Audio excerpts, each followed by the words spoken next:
If you have credibility, people will listen. And if you don't, well, you just need to prove that you do. Obviously, I don't think anyone has figured out the LinkedIn algorithm completely, because Mhm. if you want to go consistently viral, that's where the work comes in. And do you think that's the reason why LinkedIn matters more versus, for example, Twitter or X? In terms of actual content, what we found is providing value just always works. Impressions is the big thing that we look at because impressions flows into signups if your content is targeting the right people. So that's Yeah. also really important. But no one's engaging with the hook and they're not clicking see more, the post is just going to die. All right, I'm here with Amanda Zhu, co-founder of Recall.ai. They started the company in 2022. It's an AI API to get all the good stuff from your, meeting tools, transcripts, recordings, metadata from Zoom, Google Hangouts, Slack, calls, MS Teams, and pull that into your own platform. I'm assuming you guys do a lot of kind of conversation intelligence stuff for companies. Customers include Calendly, HubSpot, Datadog, Apollo, and lots of other companies. They're doing, at the date of recording, which is early September, close to 20 million ARR. You guys just raised a Series B, 38 million, led by Bessemer. So thank you for joining the show. Anything to amend or correct there in that intro? No, that is correct. Thank you for having me, Finn. Cool.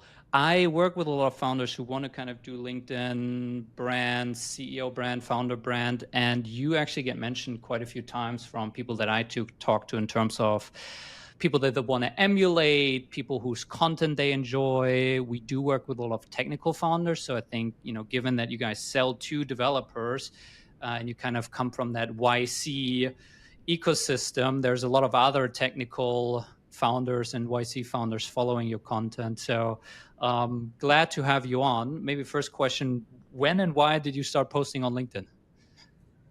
So one of the reasons we started posting on LinkedIn is because that's where our audience is. So we did a set of customer interviews last November, and the thing that kept coming up was like where they hang out. The thing that kept coming up was LinkedIn. So we decided to do a sort of 2 week experiment to try posting on LinkedIn, see what would happen. It paid off. So that was the catalyst for us to start investing and taking this more seriously. And now I think we've been doing LinkedIn for about 8 months, and it's been massively successful. So you sell to developers, or is it CTOs? Is it top down, bottom up? We sell to engineering and product leadership. So VPs of engineering, heads of engineering, VPs of product, heads of product. And on LinkedIn, those are the personas that we typically see our content, as well as founders. So these are always decision makers. Typically, it's not the IC engineers Yep. that are seeing the content. So it's really good for getting in front of these decision makers because they're the ones that are actually on LinkedIn.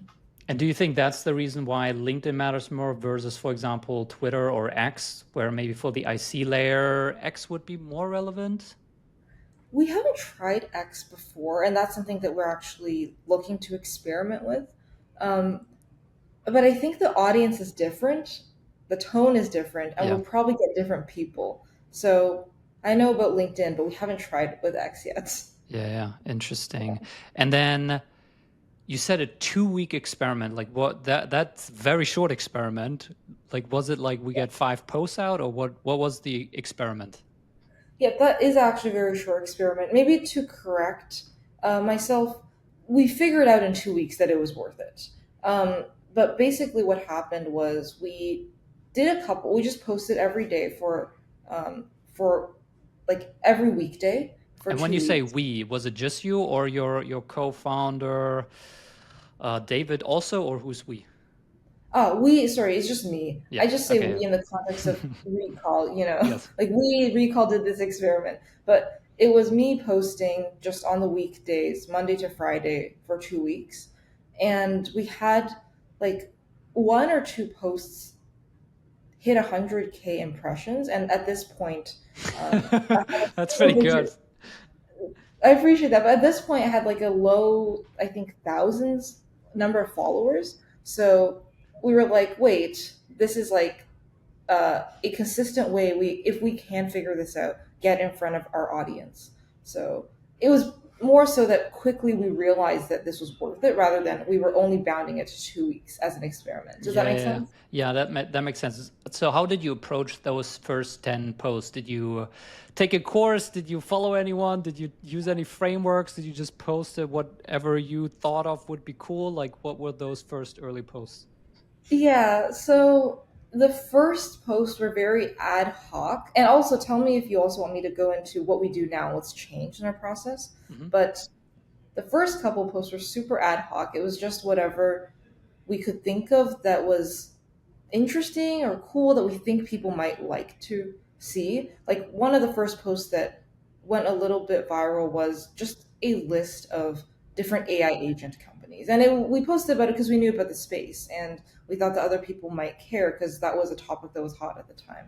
Hmm. Um, do you want me to share what our current process looks like that's different now? No, let's get there. But Okay. so, like, you didn't have any strategy. I mean, you did get it's quite rare, obviously, that in the first 2 weeks you get multiple of those, viral posts. Do you think that was pure luck? Do you think you just have some intuition around this sort of thing, or? I think in the very beginning, some of it is pure luck. But then from there, you sort of reverse engineer what works Hmm. and you shift it from maybe about 90% luck to maybe like, I don't know, 50% luck. But in the Hmm. very beginning, I think it was lucky Hmm. because we had no framework and it was just whatever we could think of putting out into the world. Do you think if in those first 2 weeks you wouldn't have gotten lucky, let's say, with those two viral posts, and you would have gotten what I would say most people get, which is like whatever, 10, 15 likes on the first couple of posts that they put out. Do you think you would have still grinded through the 3 to 6 month and eventually found that, or would you have stopped? I definitely think we would have stuck through. Like, we've learned this is a general principle that we've learned for building startups or anything that's net new, like a 0 to 1 motion. Hmm. It takes months, if not at least a year, for you to really know if something is going to work. Hmm. Like for Recall, it took a year before we actually realized, hey, this is going to work. And for a previous startup before Recall, it took at least a year for us to figure out that this wasn't going to work. Hmm. So when we went into this LinkedIn experiment, we were not like, okay, 2 weeks, yes or no. We were going to seriously invest time and effort into it, and only after a significant amount of that would we come to the conclusion of this is worth it or this is not. Does Love that it. make sense? Yeah, no. And so, okay, so you've been doing it for now, I think 8 months, you said. So what is that kind of reverse engineered, this is what works, reduce your luck, how you think about what to post? For sure. And obviously, I don't think anyone has figured out the LinkedIn algorithm completely. And the other thing is it changes all the time. So we are constantly like adapting and like figuring out every couple of months. I think it changes maybe about once a quarter Hmm. on what works. But generally, right now, we have a couple of like guiding principles. And in this case, when I'm saying we, this is because there's so much like work that actually gets put into it Hmm. at this point, like way more resources invested than at the beginning. Hmm. Like at the beginning, it was just me putting out ideas, but now what the process looks like is we have like a Notion database where I put my ideas into, my Hmm. co-founder puts ideas into. We have a marketer on the team that I work really closely with that he also put ideas into, Hmm. and we have different content pillars because Hmm. what we've realized is if you post the same type of content over and over again, people get really fatigued. So in the beginning, we started with just startup, founder, journey kind of content. But Yep. then people hear that over and over again, they start to get bored. So we realized, okay, we also need to be talking about other things that we're experts in. So this includes sales, this includes marketing, this includes pitching investors, and so on. Are those your So content pillars, or how would you define them right now? I would say those are our content. I mean, we have other ones as well, but those are some of the key ones. But it's pretty, normal. It's things that we are experts in, Yeah. uh, like the process of doing founder-led sales, marketing, Yep. just the journey itself, investors, all of that. And then, we shape the content that we have in the database to the relevant pillars, and also change up the tone of voice, because you can talk about the same thing in very different ways. You can share it more as a high level, sort of like thought leadership. You can go tactical and very specific. You can literally share your entire playbook, Hmm. go even more granular. So you can cut and dice the same piece of content in different ways. Hmm.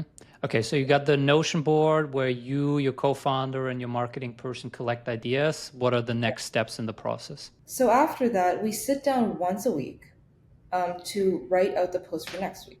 Who is we Um, now? in this case, we is myself and the marketer that I Yep. work really closely with. So we sit down once a week to Hmm. hash out the post for next week. So this is what I mean by there's actually a lot of work that goes on behind the scenes to make this work consistently. Because Hmm. if you want to go consistently viral, that's where the work comes in. And we work together to sort of like massage the different ideas into the right format, the right tone to fit the content pillars. Like we also spec out which content pillars we want to hit that week, Hmm. which tone of voice. And then we take the ideas that fit and put that in. And we go through a couple rounds of review sessions. I'll tweak things. Our marketer will help tweak things as well, and we end up with a list for next week. And we just repeat that every single week. So just to get more granular there, the weekly meeting, how many do you always want to get 5 ideas? So daily post? Oh, actually, now we do 6 posts a week. Okay. So you want to land on, do you, during that meetings, do you just come in with those high level ideas like talk about our discovery call framework, talk about our funding announcement, share the story how I met, Sam Altman, and that's the ideas. And then during the meeting, you're like, okay, which 6 are we going to do? And in what way are we going to talk about them? Or do you already come in with like pre-written drafts that are mostly fleshed out? Like what's the I see. So maybe to clarify a bit, the first thing we figure out are the content pillars we want to hit for the week. Mm-hmm. And then we take the ideas that are in the database and fit them to the content pillars. And the Mm-hmm. ideas are typically really specific. Like sometimes on my way home from work, I will think of something and then I'll just throw something in the Notion database. Like, for example, okay, like, there was this interaction I had that actually made me think about something in a different way. Or from the Series B announcement, like what we've learned about like what it was like to fundraise, and maybe this very specific insight that we didn't realize before we Mm-hmm. fundraised and afterwards, and then we'll throw that into the Notion database. So it's So they're very, very half fleshed out. They're more than a yes. one-liner, but okay. Actually, they're typically a voice note, Mm. which I find is great for just like getting your ideas out, and then you can sort of take the transcript and like massage that into something that's written. Does your API cover voice notes yet? Our API doesn't. Right now, it only works with video conferencing platforms, Zoom, Teams, Meet, but also soon mobile, so your phone calls and also in-person conversations. Very nice. Okay, so you got those half-fleshed ideas. I know we're going very granular, but it's kind of the Yeah. nature of the show. Like when you say we decide what content pillars we want to hit, like do you literally say this week I want to have one post about like fundraising learnings, and I want to have one post about founder-led sales learnings, and I want to have one post about a new product feature we released, stuff like that? Yes, that's basically it. Okay. We figured that out. And then Yeah. what during the 1 hour call you met, like do you talk through, do you actually write them together and you're like, okay, let's sit down and actually like complete these 6 posts together now? Or do you just discuss, oh, it would be good to mention this thing, and oh, I could also reference this other thing, and oh, we could actually share our complete transcript here, or our complete Notion doc on this thing? What happens during that kind of discussion? Those meetings, and I would say it's maybe like 1.5 days in the entire week. There's like one meeting, which is just the ideas, like, hey, these are the content pillars that make sense. And like in this case, like our marketer is the one that really like looks at the content pillars, what went well last week, what didn't, and then maps like maybe some ideas to the specific ones. Mm-hmm. And then we review that together. So he's the one that actually comes to that meeting with those ideas Mm-hmm. that are mapped to the content pillars. And then after I'm like, yep, these look good, or like, no, actually, let's switch this out, or some other tweaks. Mm-hmm. Then the next day is actually us sitting down together and actually like writing and drafting this out. So it's not like we come to the meeting with two separate ones. Mm-hmm. It's more like we work together to write that, like each one by one together. Like actually like next to each other? Like are you hands on keyboard and your marketing person looks over it, or marketing person keys on hands on keyboard and you look over it? No, we are both hands on keyboard. Okay. And like, I might be typing less than some and he might be typing less than some, but we're both very actively like writing it, because sometimes if you stare at this thing for too long, you start to like lose sight of it. So having someone else also there to like look at it and be like, actually, this is reading weirdly, Mm-hmm. can really help, because if you're the one writing it, you can get lost in the sauce sometimes. Mm-hmm. So we're both actually hands on keyboard, like writing, going back and forth, and we also sit right next to each other, so we also do talk and edit it together. And then Yeah. is the end output of that second session that you have two fully fleshed out, finished posts done? At the end of the second session is we have all 6 posts for the upcoming week done. Yeah. And then you Yeah. just schedule them out, or every day you go on LinkedIn and you copy paste No, we schedule it out. on Otherwise, LinkedIn or Assembly, or what do you use? we use assembly. Yeah. Yeah. Yeah. Okay. Interesting. That's also good because some people, I mean, I don't believe that, but some people believe that scheduling kills reach. And I think you're clearly a counterexample to that. Um, Yeah, and we haven't seen then it, but we've also heard people talk about that. some people say, you should be around when you post, right? So let's say you post at 7 a.m. or 9 a.m., whenever that scheduling thing schedules the post, you should be around to actually answer comments and DMs and be open on Yes. LinkedIn. Do you agree with that? Do you do that? Oh yes, for sure. Um, so after posting, uh, like actively monitoring any comments, any DMs, like I go in and reply to those. But also interacting with other people if they just posted, just being active on LinkedIn in general. Yeah. Um, After about like 30 minutes an hour is really Yep. important. Yep. Okay. And then do you have a LinkedIn routine, like a daily checklist of I gotta do this, I gotta do this, I gotta do that?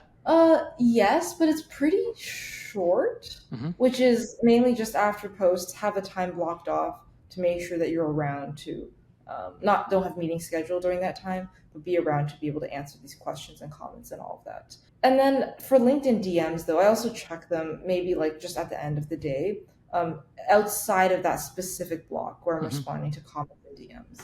Yeah. Do you do any automations, connection requests, stuff like that? No, like I actually get a lot of connection requests, a lot of times which are relevant, which is great. But automating connection requests, I don't know if you've heard something different, but we haven't seen any need or like value from that. I think you can just get more granular, especially if you have a list of target accounts and you can just build a list of here's the 100 heads of product at this companies that we want to reach, and then just build that list and reach out to them. And you can either attach a message or not attach a message. But let's say, I mean, you have a pretty good profile with really good credentials. So 30 to 50% will just accept that. Um, in the first, let's say, week or so, and then they automatically follow that your content, right? So it just guarantees that then your content kind of shows up on their feed a little bit. Actually, I will say one thing, which is we do have like very targeted account lists, Mm-hmm. and I will go and connect with people, but Mm. never in an automated fashion. And that's because one, the lists are very granular, like we are very, very specific. So it's actually not a lot of work for me to just go and connect. And also, when sending a connection request, um, I would not put any message. Uh, Otherwise, the only people I've ever received connection requests from with a message have always been like bots or, very like, I want to Salespeople. sell you. Yeah, yeah, So, yeah, there's a yeah, sort of correlation yeah. that's No, for happening. sure. This is a little off topic, but where do you keep your target account list? Where does it Uh, live? We just have a list in a spreadsheet, which is also in our CRM. So it's just a normal outbound target account list. Okay. And how long Yeah. is that list? Maybe it's about 100 Yep. accounts. Yeah. Yeah. Now, let's talk about results. I mean, you've been doing it for 8 months. You have over 40,000 followers, which is insane. I mean, your growth rate is pretty crazy. You mentioned that in the first week it already kind of paid off, but how would you, can be either qualitative things like, I don't know, we booked this many demos, etc., or just, no, this is quantitative, or qualitative things like, I just feel like people trust us more. I don't know. Like, how would you define what are the biggest benefits that you guys are getting out of you being active on LinkedIn and putting out all this content? For sure. So I'll give you some qualitative and some quantitative. Mm-hmm. Qualitatively, attribution is really hard to track. Mm-hmm. We typically look at the trends of impressions, not the hard numbers. Sorry, we typically look at the trends for signups from LinkedIn, Mm-hmm. but not hard numbers because it's really hard to track that. Someone could see your post on LinkedIn, then Google you, and then sign up, Yeah. and that won't be connected. But typically, the trend is relevant, Mm-hmm. even if the numbers are not. In the last year, I think we've gotten roughly about 20 million impressions across all posts. So impressions is the big thing that we look at because impressions flows into signups if your content is targeting the right people. So that's Yeah. also really important. Um, but also on the other side, but the other thing is, so we're actually at a couple of different conferences. This week I'm at HubSpot Inbound, Yep. where HubSpot, one of our customers, is actually announcing their note-taking feature that's built on top of Recall. And at the conference, there's a lot of people that actually come up to me and recognize the content. And also, we have a lot of prospects there that even if we've never talked before, they're like, "You seem familiar. I think I've heard about Recall." Or like, "Oh, I've seen your posts." And it's a lubricant for that conversation. Mm-hmm. Even if someone hasn't heard of you before and they've seen your post, there's a sense of familiarity. Um, so there's also that aspect of it where it comes up in unquantifiable ways. Like, how much is that helping the sales deals? We don't know. But there's enough people saying that I've seen you and I've seen your posts just when I'm walking around the conference to the point where it's like something is working. We're targeting the right audience, they're seeing it, and they remember. Yeah. 100%. And I think that's actually, there's a lot of especially technical founders who who like sticking with the text format. They don't want to do videos, they want to do selfies. Like, the one pushback we have there is that having some amount of that just helps with exactly that, because and you do throw in like every now and then like a picture of you with like the team or pitching or something like that. I think that massively helps with this, because if it's just this tiny profile picture that they see, it's much harder.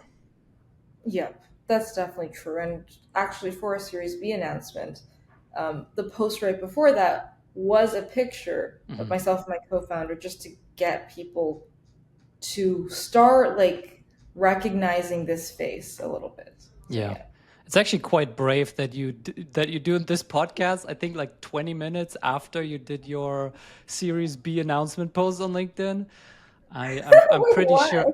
Well, I mean, your inbox is probably uh, Ah, like yes, getting destroyed right now by everyone who wants to sell you something right now. that's true. She's like, she got Um, but budget.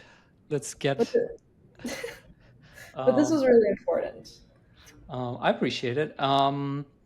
What have you learned in those 8 months about what content performs? I assume during that 1 hour meeting that you have every week where you prioritize what are you going to talk about, there's some prioritization filtering mechanism happening. Maybe it's intuitive, maybe it's explicit around, yeah, I don't think this will be as interesting as this other thing. Like, what have you learned about like what works? Hmm. So the thing is, like, it really depends because I think what worked in the beginning has changed a lot than what works now. But there's some, I guess, core truths that still stay. One is like the hook is super important. Hmm. Um, it's like 80% of the post, even if your post has a bunch of really like strong, actionable, unique insights, but no one's engaging with the hook and they're not clicking see more, the post is just going to die. So the hook is really important. And then in terms of actual content, what we found is providing value just always works. Sort of provide value and impressions, signups, revenue follows. So Mm. that's the big reason why a lot of times we try to go granular and actionable and talk about very specific learnings we had, because it's hard to find that kind of stuff elsewhere. And if we can provide value other people are not, or you can't find out elsewhere on the internet, then people will, obviously gravitate and look at that. How do you think about, and maybe you disagree with that, but when I look at your content, a lot of it is kind of building in public founder stories type stuff. And you go very, as you said, you go very granular. You shared your whole discovery call framework and you shared, I think, the exact email that got you your seed round and like very granular stuff. I would assume that content mostly resonates with another YC founder who's early stage and trying to raise a seed round, and Mhm. not so much the head of product at Calendly or at Mhm. HubSpot, who is Mhm. your buyer. How do you think about that? Does it matter? Does it not matter? Am I wrong? Mm-mm. No, I think you're actually right on this. And I'm surprised you picked up on this, which is really cool. But the content that I'm putting out on our LinkedIn mostly is targeting early stage founders because that for the majority of Recall's journey, it's been early stage. Right now, I would say we're more at like growth stage, but um, for the first like 1 or 2 years, it's really early stage building up and scaling that. And this is not targeting like heads of product at HubSpot, Calendly, or like VPs of engineering. This does catch the attention of those folks who are like early adopters, who Hmm. are like startup minded, they're interested in startups, they're always up to date with the latest tech scene. And then after I connect with someone on LinkedIn, like they're on the outbound target list, they'll start seeing my posts, so they'll naturally see it. Um, but you can only really optimize for one audience. You can't, it's really hard to do like multiple, otherwise it Yeah. gets diluted. So for me specifically, what I can talk about and speak really closely to are those founders. I could also change the messaging to be more towards VPs of Eng, but that would alienate the founders. So Yeah. we need to pick one. Do you Yeah. think that has to change as you scale and go up market, or that, I don't know, you bring in another person who focuses on that VPN or that head of Mhm. product, enterprise head of product persona and tailors their content towards those? We're not sure yet. Obviously, my co-founder David isn't active on LinkedIn, Yeah. and that's something that he can speak to a lot.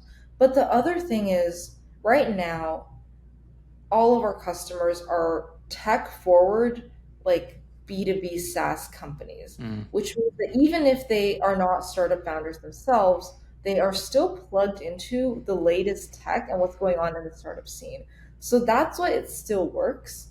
But as we're going more and more out market to the point where we're selling to, I don't know, like laggards in tech or people who are late majority adopters, that Hmm. might change, but I don't even know if they'd be on LinkedIn. So that's the other thing, where the channel that we reach them at might be different. Yeah, interesting. And I think in the end, it's kind of like, I think part of, or a big reason why your content is doing so well, it's because you're talking about the exact thing that you're in the trenches of every day. You're talking Mhm. about that founder story, the journey, building in public. If you would now have to like create some post about what a VP of engineering at an enterprise company cares about, it's like that's not your job.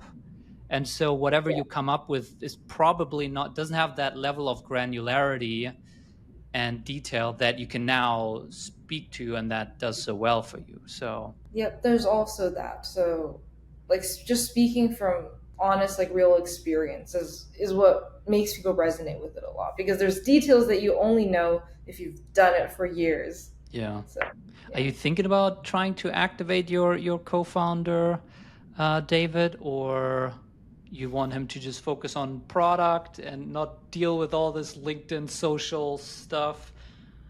I mean, he is in the announcement video, but he isn't really posting on Yes. LinkedIn. Right now there's no plans to. But it might change because obviously it's. I think the other thing that we've learned uh, building a company is, and also this is just in general, is you can only really have like two, maybe three top priorities. And then you start dropping the ball after that. So Mm. then it's figuring out, okay, if we're doing a 0 to 1 channel, is it going to be um, David is now going to figure out his LinkedIn strategy? Or is it going to be we figure out Twitter? Or is it going to be we figure out a different outlet? So we need to pick and choose. So it's not never, but it might not be now. That might be a thing we do later. Yeah. So given that, you would say that LinkedIn is currently one of your top 2 or 3 priorities? Mm, I would say so. And the other thing is, when it's in 0 to 1 mode, there's more work that goes into it. So now there's a little bit less like lift because we've been doing this for like almost a year. So there's more structure in place, more processes. We kind of know what works, but there's still a lot of work that goes into it. But it's less of that 0 to 1 mode. And that's different than I would say continuing to do something that works. Yeah, I think, and the 0 to 1 applies either to you're trying to figure out this whole like LinkedIn content, what works thing, or you're trying to make a name for yourself. And obviously, Mhm. when you're early stage, no one has ever heard of you, no one has ever heard of your Yeah. company. So you're actually going 0 to 1 on both. We work with the CEO of a publicly traded cybersecurity company, and he was previously the CIO at Microsoft. And we got 0 to 1 very quickly with him never figuring out LinkedIn, just because he has so much credibility and people just kind of want to listen to him Yeah. just based on the credentials and the things that he's done before, right? Like if you're, I don't know if Sam Altman is active on LinkedIn right now, but I'm pretty sure he could put out a LinkedIn post tomorrow, the the most boring, obvious insight ever, and it would get really good engagement for him, because people would just pay attention to him. Um, Yep, and that makes sense. Like, if you have credibility, people will listen. And if you don't, well, you just need to prove that you do. that's why I think you also throw in your hooks a lot of kind of you lead with results that you've gotten, right? We've scaled to this amount, we've closed a 200K deal, we've been able to work with this customer. That gives you credibility and allows people to make the decision on why you're worth paying attention to, because you've done things. Yeah, um, that's exactly right. if a YC early stage founder came to you now and they said, Amanda, this is really cool what you're doing on LinkedIn, I love your content, I want to do this for myself too. Like what would you tell them? What advice would you give them? How granular would you go? Like where would you point them towards? So, to answer this, I would take one step back, which is when I was first getting started on LinkedIn, uh, and I had talked to people who were doing it. They were going very granular. They were like, "This is like where we're at now. Here's our entire system." But when you're first starting out, it's too much. And I think the most important thing that most people never do is they never start. So it doesn't matter that you know all of these like systems and processes that other people are doing. You need to like first build the muscle of starting to do it. And then you need to figure out what works for you. And the reason why I'm so open with sharing the pillars that we currently have and what works for us is because it's not going to work for other people in most cases. So they can try to copy it exactly, but it's you need to really like start posting first. Just get into the muscle. It doesn't even need to be good. If it's not good, no one's gonna see it, so you don't need to be embarrassed. Just get into the muscle of putting it out there, and then from there, start trying to see like what works best, what doesn't, what can you talk about that like you know the most about that other people don't really have expertise in, and then from there you will start crafting your own system. So I think the most important thing is to just start. Yeah. So would that be like just post 5 times a week for 3 months? Something like that? Sure. Um, there's that. Like, first get into the muscle of doing it. And then once you are familiar with doing it, like it's not like a big, scary new thing, then start like thinking about it more, as in figure out what topics are you commonly talking about, because you will notice a pattern. Like maybe you're commonly talking about um, what you're the expert in, which is, might be like, I don't know, podcasting, or like building a company or something else. And then Yeah. from there, start putting more thought into the post and start doing experiments. Like try talking about this way, try writing about this topic instead, and do that for a solid amount of time, like at least 3 months, and actually put effort into it before you call it quits. Otherwise, you might quit too early Yeah. without realizing. You just need to put more time and effort into it, which is the thing with any 0 to 1 motion. It's going to take a lot of time and effort. Yeah. I was just going through your post because it doesn't seem like you're doing it anymore, but I remember one of the things that stood out for me when I looked at your content is you had a lot of these kind of founder stories, building in public, like here's our framework, here's how I do discovery calls, here's our pitch deck that we use for our seed round, et cetera, et cetera. And then you would end with like some kind of PS, go buy our product, this many developers are already on Recall. If you need an API, just go to our website. And like it was like this kind of mini pitch that had Yep. almost nothing to do with what you talked about, except, hey, this is the company, and PS, you should check us out. And so I don't see it in your recent post. So two questions there. One is, I guess, is that something conscious? Did you decide that you don't want to do that anymore? Did I just see that in two posts and extrapolated that you do that a lot? Because it is a little counter to what people say, especially when you sell to technical people. It's like you don't want to pitch, you don't want to talk about your product, you don't want to like have this like sell this stuff. And it felt authentic to me, so it felt like you made it work for you. But I don't know if you can just comment on that. Yeah, for sure. Um, I actually, so there's two things I want to comment on there. One of them is that people don't want you to don't want to be sold to, don't want to pitch. I think that's true, but they just don't like bad pitches. If Mm. you can weave it into a story, if you can make it interesting, people like it. So with us, what we were realizing was people what were reading to the very end of the posts. We noticed this because people would DM me about it or comment about it or would mention it. So Hmm. I clearly knew they read to the end of the post. So then it was like, if they're reading to the end of the post, let's just put something really small there, not intrusive, but they can read it if they want. Um, the reason why, so it was a conscious decision to add it. We did that for about, I would say, 2 weeks.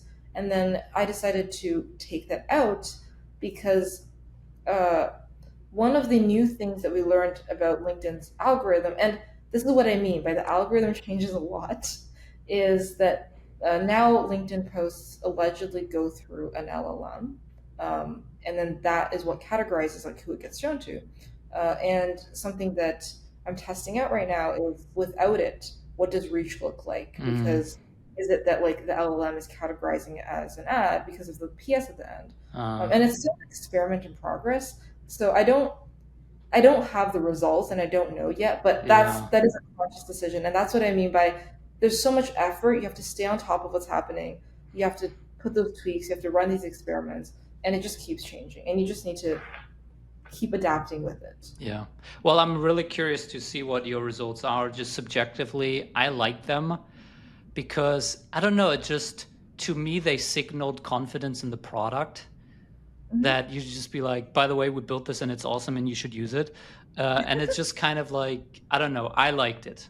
It didn't feel weird. It just felt kind of a little, almost like a little unique thing about your content. It's like, oh, here's the like random PS to like go buy the product type thing in Amanda's post. Yeah. Anyway, we're at the end of the time. Amanda, thank you so much for taking the time. If people want to check you out, I'll link out both your LinkedIn and Recall's website. If people need an API to get meeting data into their product tool platform, they should check you guys out. So thank you for taking the time.